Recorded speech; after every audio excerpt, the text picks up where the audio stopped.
TRS నుండి బీఆర్ఎస్గా మారుస్తామనేటటువంటి ఒక కీలకమైన నిర్ణయం తీసుకోవడం జరిగింది అధ్యక్ష. ఆనాడు కూడా ఆ మీటింగ్ నేను అటెండ్ అవ్వలేదు అధ్యక్ష. నేను ఒప్పుకోలేదు, ఈ పేరు మార్పుకు ఒప్పుకోలేదు, నేషనల్ పాలిటిక్స్లోకి వెళ్ళడం కూడా నేను ఒప్పుకోలేదు అధ్యక్ష. అంటే ఒక మాట అధ్యక్ష, ఇట్లాంటి హౌస్లో చెప్పొచ్చో లేదో కానీ తెలంగాణలో ఏం పీక్ కట్టలు కట్టినామని నేషనల్కి పోయి చేస్తాం అధ్యక్ష. మనం ఎన్ని పనులు మిగిలినాయి అధ్యక్ష తెలంగాణలో చేయాల్సినాయి? 2 పెద్ద రివర్స్లో, ఒక పక్క గోదావరి, ఇంకో పక్క కృష్ణ, 1,89,000 కోట్లు ఖర్చు పెట్టినాం అధ్యక్ష. కొత్తగా ఇచ్చిన ఆయకట్టు ఎంత అంటే 14 లక్షల ఎకరాలు అధ్యక్ష. 1,89,000 కోట్లు అంటే ఎంత అధ్యక్ష?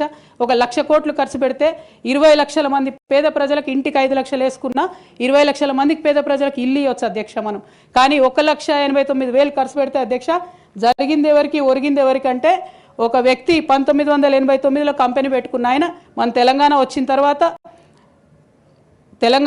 తర్వాత ఫోర్బ్స్ జాబితా ఉంటుంది అధ్యక్ష, దాంట్లో 45వ స్థానం ఒక కాంట్రాక్టర్ దక్కించుకున్నాడు అధ్యక్ష. అంతకుమించి జరిగింది ఎవరికి ఏం లేదు అధ్యక్ష. ఇండ్లు లేని పేద ప్రజలకు ఇండ్లు రాలే అధ్యక్ష.